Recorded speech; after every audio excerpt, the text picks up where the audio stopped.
I am a fan of Five Nights at Freddy's. I have more videos on my channel dedicated to Five Nights at Freddy's than any other topic. I've been a fan my entire life. I even got a physical copy of Into the Pit. And despite it being made for fans, I thought the Five Nights at Freddy's 2 movie was pretty bad. There has been a lot of discussion about the movie since it's come out, as is any discussion about a franchise that has a community so fervent and attached to the property as Five Nights at Freddy's, and I felt that everyone needed to hear what I thought as well. That's sarcasm, by the way. I just had a lot of thoughts going around in my head coming out of the cinema that I just needed to let out. I thought the first movie was kinda meh. I thought all the performances across the board were pretty decent, but Josh Hutcherson and Matthew Lillard did a really good job. I thought a lot of the character moments were also interesting, especially around Mike, with his dream sequence and his trauma from losing Garrett. Also, the designs of the animatronics are fantastic. The Jim Henson's Creature Shop, fantastic job. 0 notes. I even liked how there weren't that many jump scares in it. How, for a series so known for just being about jump scares, that there's almost none. There's just a couple gag jump scares. I thought that was pretty good. There were some elements that I thought were a bit too much. The over-reliance on fan service and references was a bit over the line for me. Some of the acting and the writing wasn't very good, and a lot of the writing was comedically bad. That sounds overly negative. I still did enjoy the film. Coming out of it, I gave it like a 7 out of 10. My rating since has gone down just on thinking about it more, but I did enjoy it when I watched it, and I think overall it's a fine film. Now imagine all of that of what I've said, take out a lot of the praise, and put in a lot more bad stuff. To make it easy for me, I'll just go through the movie as it progresses. Obviously, tons of spoilers ahead for the entire movie. The film opens with Charlie's death, and I thought this sequence is actually pretty interesting. I thought it was well done. I thought that the aesthetic was pretty well defined as being from 1982, and I think it's a very cool snapshot of time to really delve deeper in than what we've seen from the couple mini-games from the games. I think I even noticed a Five Nights at Candy's reference on one of the arcade machines, but I'm not sure. It clicked, I saw it, I have no idea if that's what it actually was. It did feel a bit cliche to present Charlotte as this loner, completely dressed in black, who the sweet blonde girl comes over and invites her over to her table to spend time with her friends, but she doesn't have any friends. She's too cool for that. She feels mentally connected to this animatronic. It felt very cliche and by the numbers. Also, knowing who Charlotte is and who her father is, it doesn't really make much sense why she is alone. She sees a kid being taken behind the stage by a person in a yellow bunny costume, and she goes for help. She tries to find a parent or an adult to get help with, and none of them are listening. They're telling her to go away to find her own parents. It's not a good time for it. She chooses to go and look for herself, even though the blonde girl tells her not to go. Now this does feel a bit off, since Charlotte is the daughter of Henry, who is alive at this time. We know that he's alive from later in the film, but it is a bit weird that she's going around and talking to random strangers instead of her dad, who works there. I don't know, just ignoring that, it's a decent scene. She follows William into the back office with the kid, and the kid is unconscious on the ground, which is a bit weird. You'd think if he was bringing a kid into the back rooms to kill him, he would kill him instead of making him unconscious. But he's cleaning something in the sink, and Charlotte sees it and sneaks over to the body. She's making a lot of noise. William even stops a couple times, and she picks up the kid, making a lot of grunts and noises while doing so. William's disappeared. She leaves the room, and William is in the costume. He had his helmet off, now it's back on, and he has a knife, and he's behind her, so he knows that she's there, and he hid when she came in, and let her escape. And then he chases her down toward the stage, and it's supposed to be really dramatic, and then she gets out of the curtain, and she screams for help, because nobody was paying any attention to her, and drops the kid, and the parents come and collect the kid, and then she falls to the floor and she's bleeding from her back. So what happened is that William stabbed her as she was running away. So He had an unconscious kid. He knew that she was there because he knew to hide from her, and then decided not to kill her. As a child is carrying a child, he walks behind them, intending to kill them both, waits until the kids get through the curtain, stabs Charlotte in the back, leaving her with hundreds of witnesses to see, for the kid to be saved, and the whole thing to be found out, and William to get in trouble, and the place to be shut down. So, the cunning and conniving William from the games, he's not here. He lets two kids run away in front of him when he has a knife and one of them is unconscious. Ignore all of that, it's a decent scene. It ends with Charlotte being lifted up by the arms of the marionette, which is funny. It kind of gives me the image of Jack Skellington from Nightmare Before Christmas. It's a bit much, but the symbolism is there, and I'm sure lots of people are going to get a kick out of it. From there, it cuts straight into the opening credits. They're 8-bit again, and it welcomes us into the movie. Also, Charlotte refers to the marionette as a she, which in the games, I don't know if it's ever outright stated, but I think if it is, it's called a boy, which created some confusion in the game theory side because they thought that the puppet was a boy, and so it didn't make much sense that a girl was possessing him, but now it's kind of just skipped that and said that the marionette was always a girl. And I don't really have a problem with that. It is a bit annoying and mouthy that they never call the marionette the puppet, it's only the marionette. It is a bit annoying because it's a long word compared to the puppet, but I'll refer to them as the marionette throughout because it's what the movie says, and I will approach the movie on the movie's terms. The credits actually end with a reveal that the blonde girl who was helping Charlotte was actually Vanessa, and that moves straight into us seeing Vanessa and sort of showing how she's tormented by her past. And we go straight from that pretty decent introductory scene to just mulling about for a while. Mike invites his co-worker over to his house to paint the walls, and I thought that co-worker was actually a new character, because he's in one scene in the first movie, but no, he's a pre-existing character just being brought back. But Jeremiah and Mike talk about the things that happened in the last movie, but they also talk about the things that happened between the last movie and this movie. They mention how the aunt went insane and doesn't associate with the family anymore, even though in the last movie it kind of ended with her just unconscious and they never mentioned it. Then Abby leaves the house and goes in a school bus where she's telling all the kids about all the stuff that happened in the previous movie, and they're pretty much just sidestepping all of the loose ends from the first movie by saying that Vanessa was stabbed, but she's okay now. It just kind of undermines the ending of leaving it with her in a hospital bed only to start the next film with her completely fine and not affected by it at all. And Abby is telling the story about what happened in the previous film to all these kids, and they're all shocked and amazed like this is the first time they've ever heard about it. But earlier in the conversation between Mike and his friend, they set up that Mike has been telling stories about what happened at Freddy's, and that FazFest is now a thing because of that, a big festival about all of Fazbear properties, and people are dressing up as Freddy and Bonnie and stuff, and they're playing in the street. And knowing that, it doesn't make any sense where later in the film, Mike is so insistent that he wants to separate himself from what happened at Freddy's. Anyway, Abby goes to school, now having told all the kids about it for seemingly the first time, about what happened previously, and she goes to her robotics class. This is kind of a thing where the first movie creates this connection between a character and something, and then the follow-up progresses that by being like, oh, this is actually a career interest for them, even though that was never set up. It reminds me of Across the Spider-Verse, which did that, but at least that made sense because Miles wanted to be able to get back to Gwen and his friends, but here Abby is just into robots because she had robot friends. And then Mike goes on a date with Vanessa. Why are they going on a date? Apparently they have a romantic interest in each other. That was never in the first movie, or I didn't see it in any of the first movie. I thought that they were just kind of friends, but every movie has to have a romance, so you got it. And during the date, they explained that Mike has been telling Abby that the animatronics need to be fixed, and that's why she can't go back. Now, you might think that he's saying this because the animatronics are dangerous, he doesn't want to go back there to relive past trauma, or he might know something about the animatronics that he doesn't want revealed. Later, it's revealed that they're just not there. So, he was lying to them that they needed to be fixed, because the truth was that they were gone. I don't know why he couldn't have just brought her to the restaurant and shown her that they weren't there, and then she would stop worrying about it. Don't question it, just move on. Anyway, some kid in Abby's class says that Abby should go to the pizzeria and try to fix her friends herself, since she's a robot doer.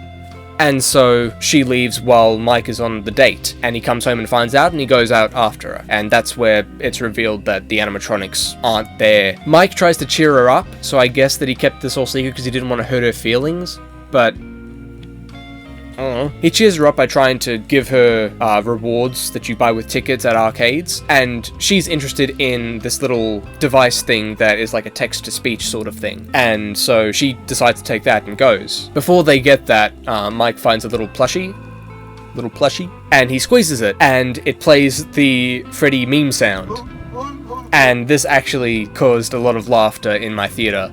And it's a funny moment, but it's a bit of a cheap moment. Anyway, we see Vanessa going through her day. She goes to the gym that she told Mike about, because I guess they got a setup that she goes to the gym. She's being haunted by the image of Springtrap, and she even pulls out a gun on someone at the gym, thinking that he's Springtrap. So she takes the advice of Mike to confront her dreams and William in her mind. This is kind of a repeat of the first movie of Mike always going into his dreams, but they only do this once, so it's fine. First movie got kind of repetitive with that, they just do it once, and it's with Vanessa, and it is one of the better scenes in the movie. I think it's decent because Vanessa is a much more interesting character than Mike is. Her relationship with William, her past trauma, as well as her current trauma of her father stabbing her and then hearing that he's died right after. It also has some cool dreamlike visuals, such as her being a child when she feels vulnerable in front of William, then when she has a hand over William, she turns back into her adult self, and then when she feels scared again, she reaches for her gun, and she's in her police uniform, and she's able to shoot him with the gun. I thought that was pretty cool, kind of getting into the mind of her and how she has these defense mechanisms. It's also the only scene in the movie that has Matthew Lillard acting, and he does a really, really good job. I just wish there was more of him because this is all that we get. There's also a baby cameo for some reason. The whole theater went crazy for this as well. My reaction to that was to lean over to my brother and whisper to him, "We are never going to see that again." And I was spot on. We never see baby again. It's never brought up. It's just setting up something for a sequel if we eventually get to Sister Location, I guess. I don't know. Next we have what is basically a repeat from the vandalizer scene from the first movie, except now it's with paranormal investigators.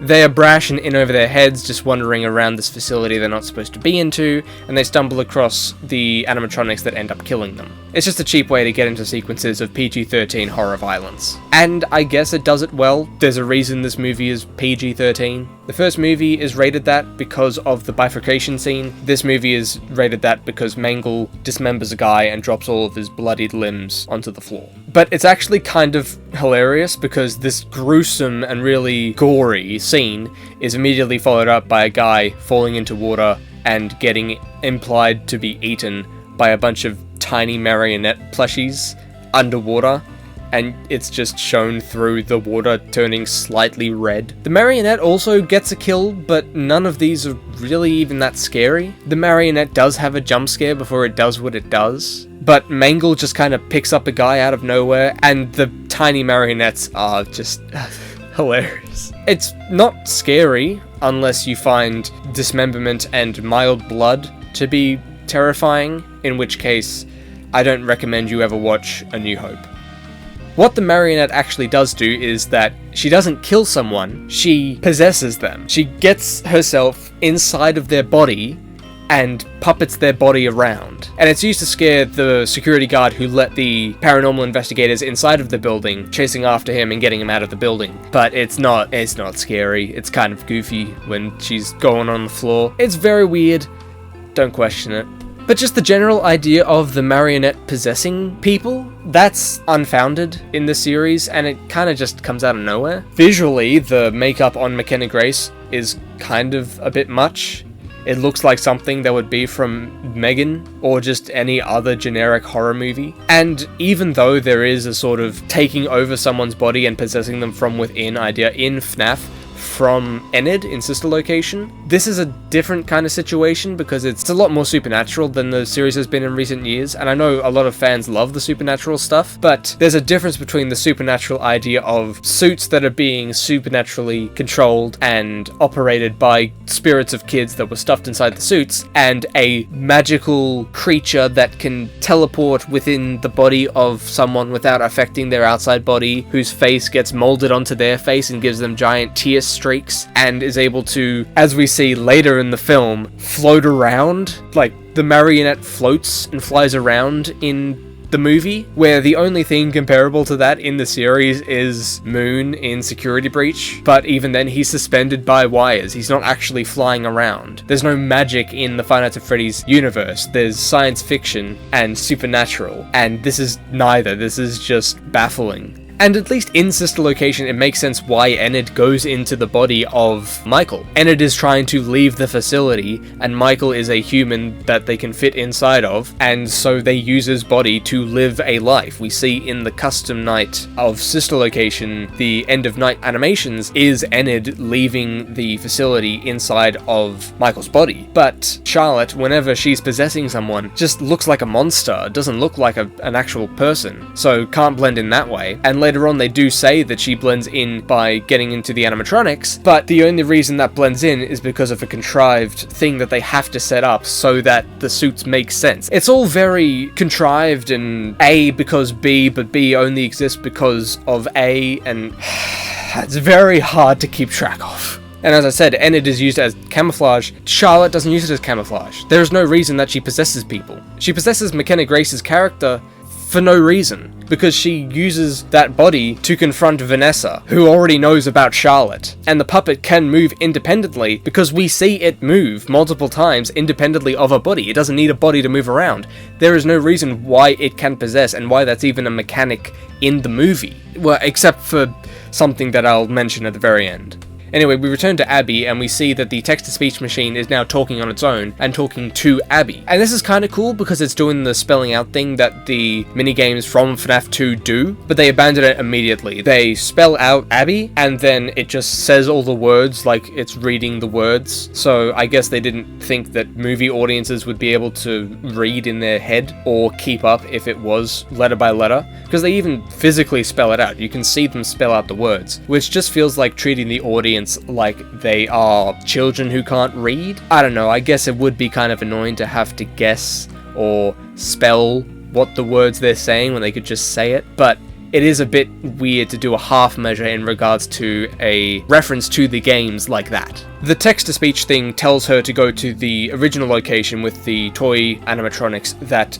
the paranormal crew were investigating. This is where she meets with Toy Chica, who's voiced by Megan Fox, which I wouldn't be able to tell, she just sounds like a voice. And I'm not going to have this factor into my feelings about the movie, but I just want to say at this point in my theater experience, I was having a pretty bad time. A lot of the people in the audience were there to just recreate the Minecraft movie memes, and it was very, very annoying. Every time Chica was on screen, they would start to make noises that I'm not going to recreate, and just being overall really gross, especially knowing that this is a kids film and seeing all the parents with their children coming in, and then you have these teenagers who are making gross comments and all stuff. It was miserable. It was miserable for the kids. A couple workers had to come in and tell them off, and it happened throughout the movie. For the 2 hours, every time Chica was on screen, no matter how little it was, they had to make a big deal about it, and it was infuriating.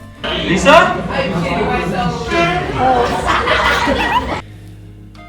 But that's not the movie's fault. Abby spends time with Chica, tells Chica about the robot that she's been making for class, and about how she feels bad about it. And so Chica offers to help, and because Abby thinks that it's the same Chica that has been her friend, she's okay with that, and she lets her help, even though we know that it's Charlotte who's controlling the animatronic for some ulterior motive. So we go from that to Vanessa coming to the house. Why is she coming to the house this early in the day? I don't know. She comes over and she goes immediately into Abby's room, because, and Abby immediately tells her she was at Freddy's, because. Then Mike comes home, so he wasn't home when Vanessa just welcomed herself inside, and he has breakfast. So Vanessa just showed up, before breakfast time at the house without Mike there, without parental supervision. Abby shows Mike drawings that she's been making of the animatronics from the pizzeria that she went to with the river in it. And Mike just dismisses it, thinks she's being creative and moves on, thinks she's making drawings of her old friends. But Vanessa notices the river and recognizes it as the first location, and she's trying to tell him about it. But he doesn't care. He's kind of just dismissing her for some reason. It kind of feels like the scene from the first movie where Vanessa says, "If you ever bring Abby back here again, I will shoot you." Where it's just surprisingly hostile for seemingly no reason. But now it's Mike doing it to Vanessa. He's saying he's trying to move past Freddy's and have a normal life, and that he's dealt with his trauma with Afton killing his brother, that he wants to just move on with his life. Now, ignore that they've set up that Mike has been telling the stories about Freddy's, and ignore that he's talking to someone who literally just got stabbed and hospitalized by her now dead father for this same thing, and is being told by his sister, who he left unsupervised at home in the morning, about how she went to this place she wasn't allowed to go without permission from her brother. Vanessa is warning Mike about that, and he's dismissing her, saying that she needs to deal with her own problems by herself and not involve them. Yeah, sure, Mike, yep. You're not someone who involved other people in your problems to try to solve them. Yeah, it totally makes sense that you just dismiss this romantic partner you have because she's annoying you with her feelings and stuff. But Mike's mind is elsewhere. He has a poster that he took from the pizzeria that he went to with Abby earlier that says that Fazbear's his murder. And a note about the poster, it's very obviously printed. Now, this is a very, very tiny nitpick. It's not an issue really at all. It's just something I noticed. But it's so very clearly weathered and written on a computer. I don't know why they couldn't have just spent a minute scribbling Fazbear, murder, a number, and then just like dipping it in tea. I did that in school. I don't know why they couldn't do it for this multi-million-dollar production. They had to print out dirt on a piece of paper. I digress. Mike is inspired to actually go and look at the person who wrote the note. And surprise, surprise, unless you've seen the trailers or looked at any casting or read any marketing material for the movie, the person who wrote the posters was actually Henry. Henry is played by Skeet Ulrich, which is actually a pretty fun idea since he and Matthew Lillard played as partners in crime in Scream. And I think he does a pretty good job. I think he portrays Henry as this tortured soul still trying to deal with his own grief and guilt over Charlotte's death. And it's a really subtle and minimal performance that I think is really welcome in this kind of movie. Which is a shame, because this is his only scene. Kind of. It's his only substantial scene, the one that he appears in and has plot relevance to. I really wish we could have seen more of him. I'll actually talk about this at the end of the video, so stick around if you want to hear my thoughts about that. Vanessa, inspired by the conversation she had with Mike, decides to go to the old pizzeria with the toy animatronics. She finds that McKenna Grace's character stopped the music box, and that's why Charlotte is out and about, and she has a conversation with Charlotte, who we later learn she's been keeping Charlotte at bay for 20 years, playing a music box to keep her in her box. Maybe 20 years because she was a kid and they were both kids and she knew that. I don't know, we only ever see her as an adult placing the music box there. It's not very well explained, but Vanessa knows about Charlotte, has been keeping Charlotte a secret, and has been maintaining Charlotte is inside the box and doesn't hurt anyone. But because there's no music box in this situation, Vanessa is kidnapped by Charlotte. Now we return back to Abby at the school science fair, the one with the robotics show. Earlier in class, she was told by the teacher she wasn't going to present because he didn't have faith in her project. I don't know, it's a very weird side plot where the teacher is just very mean to Abby for no reason. He's so angry toward this 11-year-old 6th grader for not being a perfect robotics engineer, and somehow all the other people in 6th grade are perfect robot designers, and they all have this fair that she specifically isn't allowed in, even though she has this perfectly well working one. She could have just shown him and he could have seen and it would have been fine, but as soon as she gives it to him, he drops it, makes a reference to Jurassic Park with the Butterfingers line. Our lives are in your hands and you have Butterfingers? I'm totally unappreciated in my time. And her robot's destroyed. Her robot actually has this plastic shell on it that is supposed to resemble Chica, and it's cool, but I question why she has that. I guess we're supposed to assume that there was just a shell of Chica at the old pizzeria, even though that design for Chica wasn't around at that pizzeria time, and I don't know why there would be one there. And if there was, I don't think there would be a clear plastic shell. And if she made it herself, then I guess she's using a 3D printer in 2002 with clear resin as an 11-year-old without a parent for a shell for a tiny robot. Don't question it. Move on. It makes for a cool image of this shattered robot, so whatever. After having her robot destroyed, she leaves and goes back to the restaurant to confide in Chica. Now with Vanessa captured and Abby back with Chica, Charlotte manipulates Abby into unlocking their security clearance so they're able to leave the facility. Vanessa has the code that they need, and Charlotte is threatening to kill Abby if Vanessa does not give the code. And so Vanessa gives the code, and Chica suggests that she becomes the robot that Abby is to show off at the fair. So Abby gets a taxi, driven by Corey X Kenshin again, and they drive back to the school fair. Chica is also missing her beak when she enters the taxi. Okay, cool reference, I guess. What do you want me to say? It's a reference to where her beak disappears when she moves from the first camera. It actually kind of felt like how in Rise of Skywalker they give Chewie a medal, because in the first movie they didn't give him a medal. It's like a reference to people who know what it's a reference to that means nothing to anyone, and the people who do know what it's a reference to don't care. Move past it. So Mike finds out that Abby is no longer at the fair because he starts to worry that she's in danger after having his conversation with Henry. So he's afraid and goes to the pizzeria, and when he gets there, he notices the withered animatronics. And like with the first movie, the animatronics look great. They just do. They're flawless, they look incredible.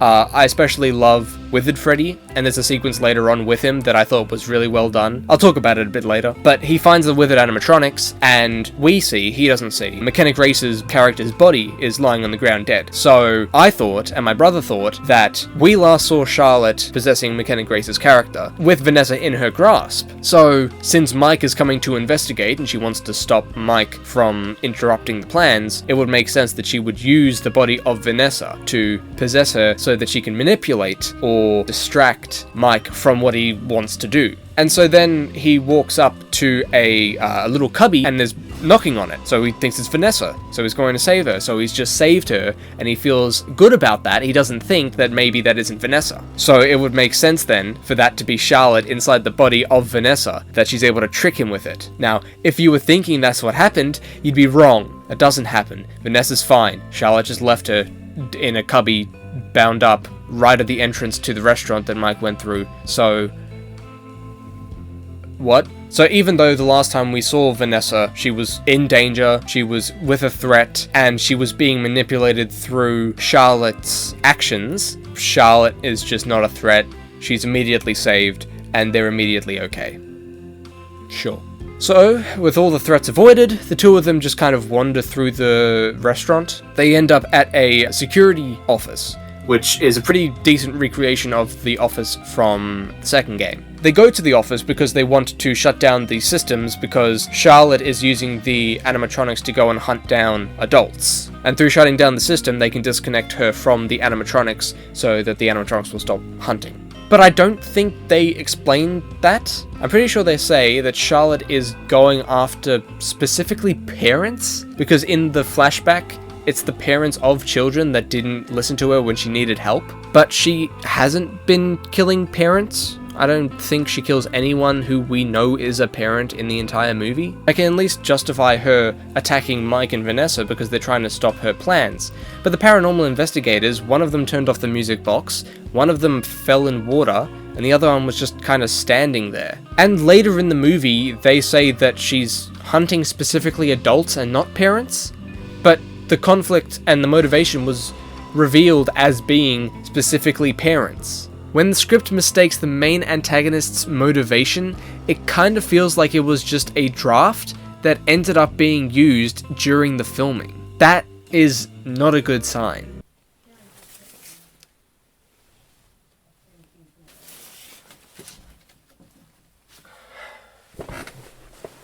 So Mike decides to stay in the office and use the monitor in the office to track where the toy animatronics are, while Vanessa hunts the toy animatronics in her car to stop them from killing the parents. Abby is now back at school with Chica and showing Chica off at the robot fair. The teacher, because he's insane, starts to get angry at Abby and telling her off and saying how she's humiliating herself and everyone there, and how the robot is just someone in a suit. Even though Freddy Fazbear's is already well known in this town, this science fair is happening at the same time as a literal festival dedicated to the Fazbear property, and these are iconic robots that even the teacher himself knows are robots. And they are tied to a very public and a very well-known death in the area. But no, he just thinks it's someone in a costume and walks away. Okay. Chica then makes it very obvious that she's going to kill the guy. It's very obvious how she's going to kill the guy. She hunts the guy for like 5 minutes, and he dies in a really underwhelming and anticlimactic manner. His head gets crushed, but it's off screen, and he's like a worse villain than all the other humans in the movie, and yet he gets one of the tamer deaths. Not for him, but for us. We saw a guy who all he did was like tap someone on the shoulder as he walked past them, get dismembered, and his bloody body parts fall in front of the camera. But for the guy who's been bullying a child, he just gets his head squished off camera, falls over off camera, and Chica makes a quip about it. That's so satisfying. So now we just keep swapping back and forth between Vanessa and Mike, but I'll just follow Mike to make it simpler. I think that his part could have been pretty interesting, the way that it's implementing the mechanics from the second game. He's in the office and he's looking down the hallway using his flashlight, and he's looking at the monitors, not to look at cameras, but to look at where the toy animatronics are to tell Vanessa. And he even has the mask, and he has to put the mask on, and we see them scan his face. This is where I said that they have the cool part with Withered Freddy. They actually show his jump scare, but the way it starts showing the jump scare is it's a normal camera shot, but it looks a bit off, and then it's revealed that it's actually from Freddy's perspective, seeing Mike and recognizing him as a threat. And I think that's actually a pretty cool idea, to see a jump scare from the animatronic's perspective, and it being Withered Freddy, who I think has the coolest animation for his jump scare in the game. That was pretty cool. And now they do that a few times. They do it with Chica, and then Balloon Boy comes and scares him, and he rips Balloon Boy's head off and throws it down the hallway, and that shows Chica and Freddy in the hallway. And then Toilet Bonnie shows up in the vent next to him, and he just kind of closes the vent. I think he scares away Chica and Freddy, but I know that Foxy appears, and you might be thinking that Foxy would do his jump scare since it's massive. It's a massive meme. No, Mike just shuts down the system, and all the animatronics turn off, and threat's gone. He's safe. You don't have to worry about anyone being in danger in this movie. Everyone's okay, unless they're an unnamed character who does something menial, in which case, yeah, dead. We also see what the toy animatronics are doing. We see Freddy walking through the Fazbear Festival, and it's only there for a cheap joke about how everyone thinks that it's a person in a costume, and someone taps on it and says, "Oh, look at the material, it looks like a toy." Get it? Because it's called the toy animatronics. They're the toy animatronics, and someone says it looks like a toy. Isn't that funny? Don't you think that's funny? Don't you think it's funny? Don't you think it's funny? Don't you think it's... I didn't think it was very funny. I guess the scene's not all bad, because we do hear Kellengoff talk, and I love his Freddy voice, so... Him and Bonnie end up just continuing on and going to the houses of the parents, so I don't get what the whole Fazbear Festival was, because that's the only scene there. I guess it's to say that they're undercover, but I mean, the teacher didn't seem to mind that the Fazbear robot was there. They just thought it was someone in a suit, not that it was anything to do with the festival. So, I don't know why that's a plot point, especially since it was so heavily shown off in the trailer. Who knows? In the game, they have the mechanic of hunting the security guard, because the toys are told not to trust adults, because they're tied to a criminal database, and then something messes up with their system, so they are worried about all adults thinking that they're all criminals. That doesn't happen in this. The only reason that they're hunting adults is because Charlotte is vengeful. That's it.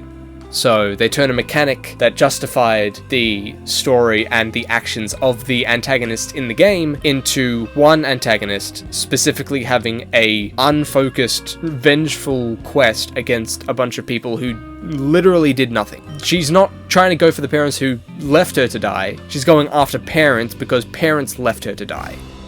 Move past it. Vanessa is hunting the toy animatronics down with her car, and for some reason, Mangle ends up on the car. And Mangle smashes through the windows and makes it hard for her to drive, and Vanessa ends up driving off the road. So her car's out of commission and she's injured, and Mangle's on top and trying to break into the car. That's pretty tense. What could possibly happen? She moves seat, and she's fine. It stops grabbing. It grabs to the other window, she moves to the other seat. The hand grabs onto her and tries to pull her out and even gets her halfway out the car. She just goes back in. It's not a magically powerful robot being who in both movies have easily overpowered people. Don't think about that. It's okay. So she's able to get the car to turn back on and then she drives back onto the road and drives away. And we cut away from it. Mind you, Mangle is still on the car. I didn't care anyway. I want to go see what Mike's doing. Oh, nothing? Okay, back to Vanessa. We don't actually go straight back to Vanessa. We go back to Toy Freddy and Toy Bonnie, who are now at houses. Bit of a jump between only Freddy being at the fair to both of them being inside the houses. Bonnie is literally talking to a kid on her bed. Anyway, they're going after the parents, and Matt Pat is talking, and doesn't really sound like him. They really pitched his voice. I don't know if they're trying to make Bonnie into a girl, or just make it so that you can't really tell it's Matt Pat. I'm gonna go see if your mom will let us stay up late. But then at that point, why get Matt Pat? He's not a voice actor. Kellen Goff is a voice actor, so he voice acts. Megan Fox, again, barely tell that she's Chica. Probably not at all. I don't think that she has a very recognizable voice. We better hurry if we want to get to the science fair in time. Matt Pat has a recognizable voice, and they completely changed it. Megan Fox, they just kept the same. I don't know why they decided to do that. It's just stunt casting, and it adds nothing to the film. But, in case you were worried that anyone was actually in harm, right before either of them kill the parents, they're stopped. So, Bonnie is stopped because Mike shuts down the system. Freddy is stopped because Vanessa, driving her car, flings Mangle through the house window straight into Freddy, knocking Freddy over in this really funny stunt that I kind of love, and saving the day. And Vanessa gets the parents out of the house and into the car, and she takes them to the lawyer from the first movie. Because she doesn't know the lawyer. There's no reason to go to the lawyer, but it's a cameo. Here he is. It's a guy you remember. Remember him? You remember him? He's not from the games, but he's from the movie. Remember the movie? The movie from 2 years ago that you loved? He's back.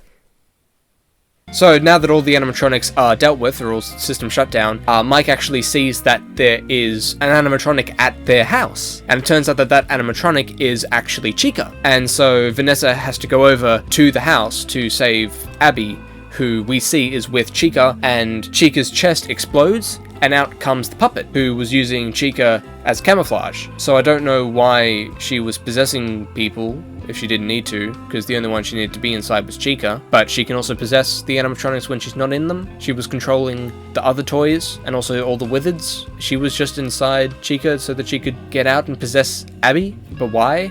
She doesn't hate Abby. Abby's not a parent. Why would she attack her? I don't know.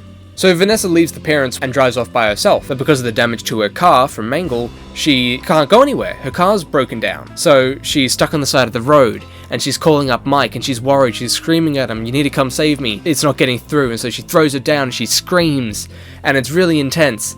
And the writers didn't know what to do, so they have the friend from the beginning of the movie that hasn't been in a single scene since, Jeremiah. He drives up. He recognizes her, even though they haven't had a single scene together. He says, "Oh, what do you need?" "Oh, I need help." "Oh, get in the car." She gets in the car. They drive her to Abby's house. So Vanessa arrives at the house. Don't ask me why her car was broken down, what that added. I don't know why she couldn't have just driven straight there. I guess we needed Jeremiah to appear. But he drops her off and leaves. He's not around. He doesn't go in with her. She needs her gun. She's in danger. She needs help. Help?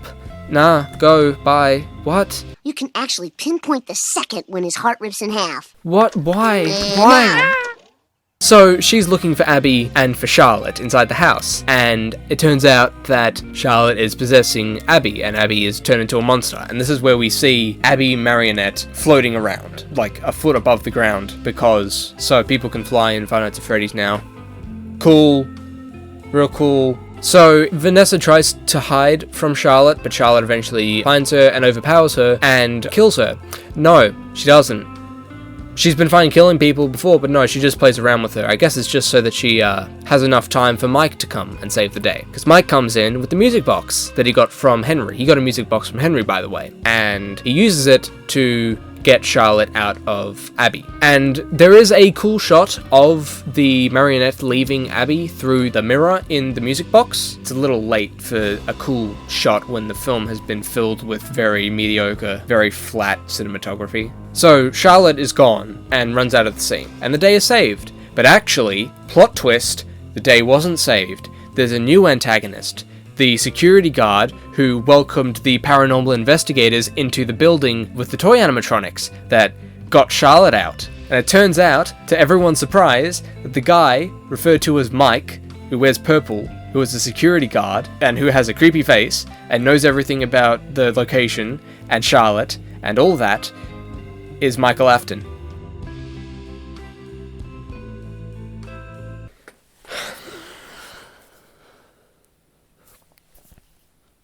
It's revealed through him literally saying, "My name is Michael Afton." I know writers who use subtext and they're all cowards. I don't want to be mean. The performance of Michael Afton feels like something that you would see in a YouTube short film of Five Nights at Freddy's. I'm sure the guy is great. I'm sure he's been in plenty of stuff and been great in it. It's a super distracting performance. It's not creepy or off-putting. It's just bad. I'm sorry. Anyway, he comes in to reveal that the Fazbear Festival was all his idea, I guess. I don't know, it's a very odd thing where it tries to say that all of it was him the entire time. I'm not sure if that's saying that the animatronics were him, if he was controlling the toy animatronics. He kind of goes up to Bonnie and caresses him, but he doesn't explain it properly, because Charlotte's been controlling them the entire time, or at least that's what we've been told, but now he's coming in saying it was him the entire time? Doing what? I guess it was him because he allowed the paranormal investigators to come in and stop the music box? But he could have, because he outran Charlotte. Charlotte doesn't need to possess specifically a person to get out, she possessed Chica to get out. So what did he do? He didn't do anything. What is this twist? There is no twist. Nothing happened. But it doesn't matter. Because nothing matters in this movie. Because Mike earlier went to the location from the first film and asked the spirits if they could help. And now all the old animatronics are here. Well, all the new, because it's from the pizzeria in the future. They come and they save the day by destroying all of the toy animatronics. But then the spirits were too far from the restaurant, and so all the suits power down, and they move over to heaven, and they say bye to Abby. But also Michael, he runs out of the building, but he's running away. That could be a threat they have to deal with in the future. So Jeremiah's back, and he knocks him over.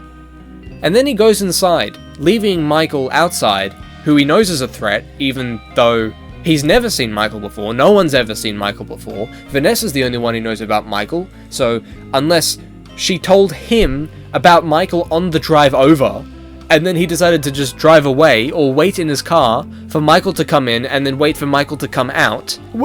What is the explanation for this? Jeremiah just exists as a character to be used by the writers whenever they need to solve a problem. They needed to have exposition in the opening of the movie, so they just put him in a scene where he didn't need to be, and then he shows up like an hour later to help Vanessa when her car's broken down, even though he doesn't know she's there, who she is, has never talked to her before in the movie, only to take her to the exact place she needs and then leave. And then Michael's not going to stay around to see the consequences of his actions, so he's going to escape, but he can't escape because then that doesn't allow the next movie to happen, so he gets knocked out by Jeremiah, who is back for some reason, and then just left him outside. He tells him to his face. He knows that he's a danger. He knows that he's a bad guy, but he just leaves him after hitting him in the front lawn and goes inside the house and sees if everything's okay. And everything is okay, because the animatronics are destroyed, Charlotte's disappeared, and Michael is out of the house. So the day is saved. Except Mike doesn't like Vanessa because she was lying to them.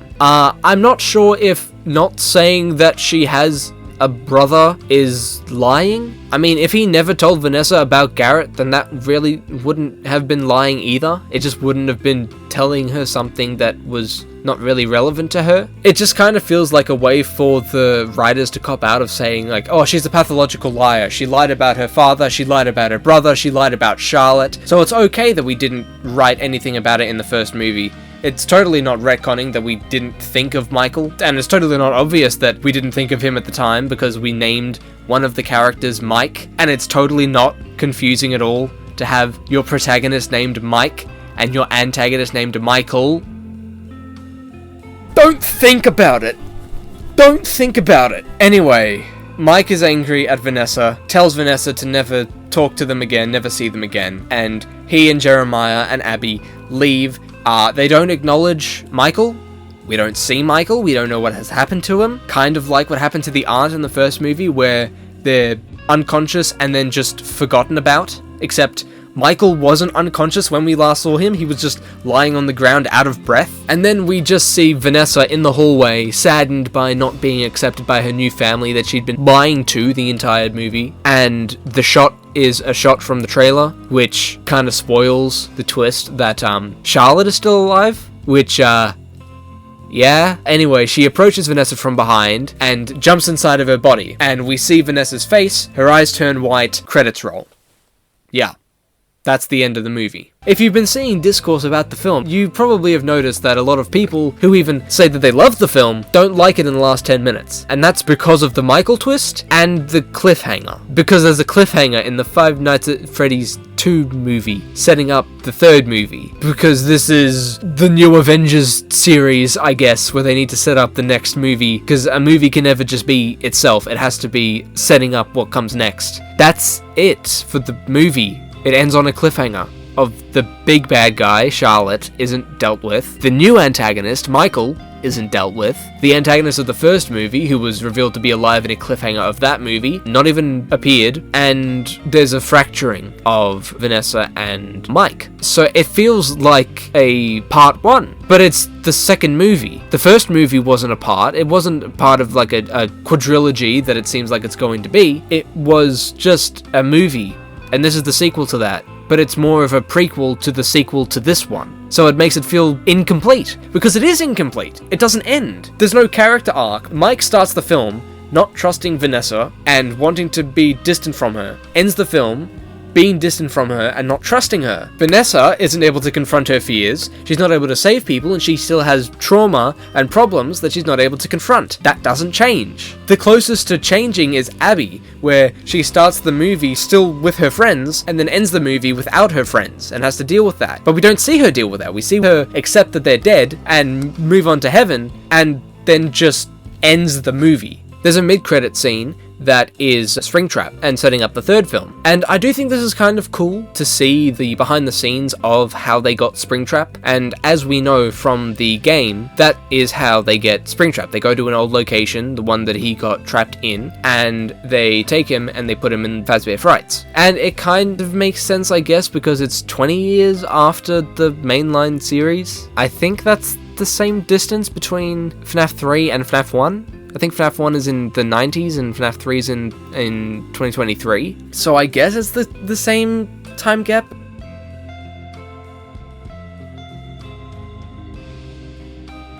But Springtrap hasn't been locked away for 20 years. He's been in for, I guess, 2 years, because that's how long it's been in real life. And they keep saying that Abby is 11, and I think they said that she was 9 in the first movie. I'm probably wrong about that. Need to separate the game from the movie, and I know that, but it's kind of hard when it's like a direct scene from the game. And I think it's interesting to see even like direct references to the we found one, a real one from the game. It's harmless. It's showing that he's still alive and going to be in a sequel, even though we knew that from the first movie, and the first movie cliffhanger kind of just didn't result in anything. He always comes back, but he didn't for a movie. Okay. Third game's about Springtrap, third movie's gotta be about Springtrap, I get it. It's just a bit whatever. And there's actually a final end credit scene. Well, it's not really a scene. It's just a voice line. It's Henry, and he's speaking like it's from a FNAF 6 voice line.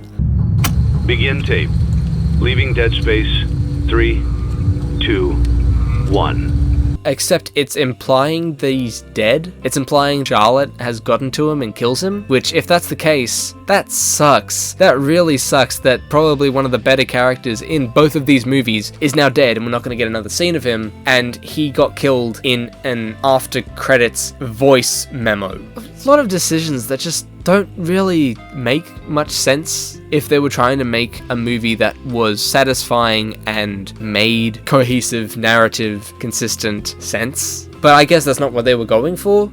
I don't know. But talking about Henry, I'll bring up my idea from the beginning of the video that I mentioned. It's stupid, I know it's stupid, and I'm not a fan fiction writer, but this is just like my thoughts upon finishing the movie. I thought it would be interesting to explore more of Henry's backstory because I think he's such an interesting character, and his relationship with William and his dead daughter. So a sort of like 80s era murder mystery of Henry trying to figure out who killed his daughter, slowly getting closer to finding out that it's his business partner who did it all along, maybe even getting help from the spirit of his daughter, because that's the supernatural twinge of Five Nights at Freddy's. And I know that's like a crime drama, and this is a family horror flick, not a slow-paced murder mystery. But I just thought that would be an interesting way to explore the lore, an interesting way to explore the history of these characters that would work for the format, more than just this random, all over the place, hey, that's a thing, but it's not. Oh, there's a thing that happens, but it didn't really. That just made the film feel pretty underwhelming. So in the end, I praised Matthew Lillard and Elizabeth Lail and Josh Hutcherson and Skeet Ulrich. Their performances are great. Jim Henson's Creature Shop did a fantastic job, as they did in the first one. And I have nothing good to say about everything else. As a fan of movies, it was not good. As a fan of Five Nights at Freddy's, it was even worse. Here's hoping FNAF 3 is good. I don't know if I could last another movie. What do you think, Roxy? I'll be back when they do a security breach movie. How could that possibly be worse?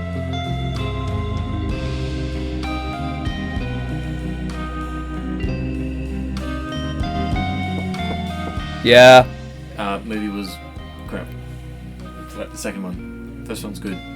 I like it. It's like an underrated gem. So add that into.